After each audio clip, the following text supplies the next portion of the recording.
So again, the whole question of objectivity seems odd to me because it's opinion. It's just one's taste, one's mood, one's, as John said, one's moment in life. All those things factor in. Other question? Yeah, back there. Hi, I'm Levi Asher, here as a blogger. Favoritism is only one ethical issue. One, I actually had hoped to direct this to Sam Tannenhouse. I remember when Henry Kissinger reviewed a book about Dean Acheson, and I think I was not alone in feeling it was a sort of thinly veiled defense of his own career as Secretary of State. And is that another form? This self-serving review is that another form of ethical consideration? Yes. I think that gets back to what John was saying about performance art reviewing. And I think that's not just true in the case of someone like Kissinger. It also has to do with any reviewer who has an axe to grind that's not generated by the book under review.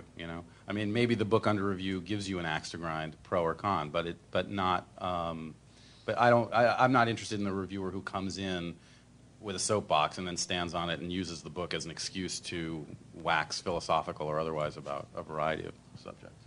You have to do think this way though. If you're a journalistic enterprise such as the Times Book Review, you want to raise some eyebrows, stir some crap, do all of this and that. Every once in a while, it seems to me to be journalistically justifiable to throw something like this out. I'm not going to pick up Henry Kissinger and say, oh boy, Henry Kissinger, I really want to know what he thinks about whatever it is. I know what he thinks, and he thinks only about Henry Kissinger. In fact, I left the New York Times back in 1983 after when I was the daily book critic because they'd started vetting my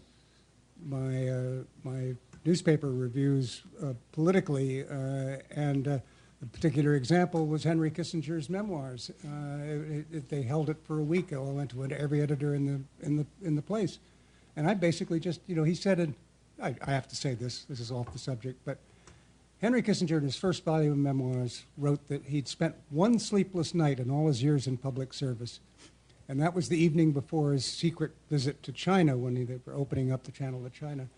And my crime, so far as the New York Times was concerned, was to suggest that he should have spent many more sleepless nights. Mm-hmm. But Kissinger.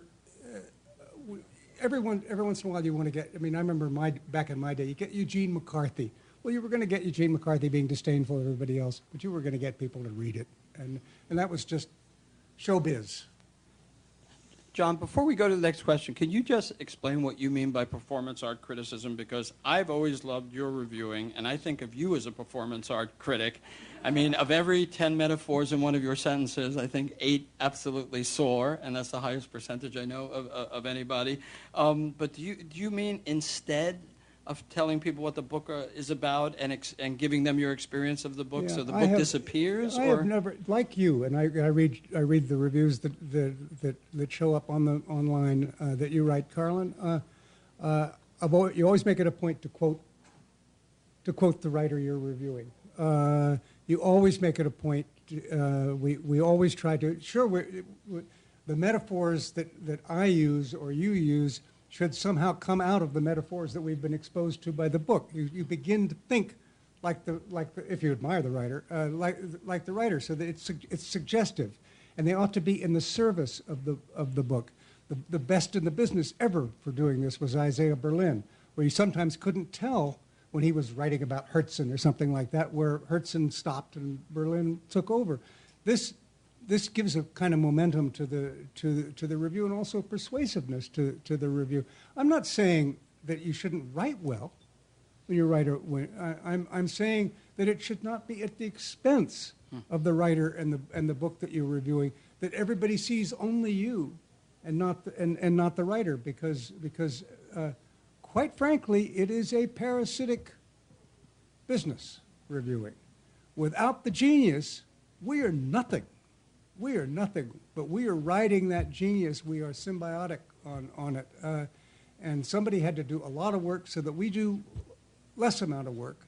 We find our honor in various ways, which we've discussed at this panel. But let's not misunderstand where the importance is.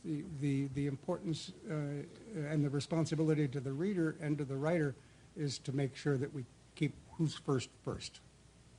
Thanks. Yeah, we have a question in the back.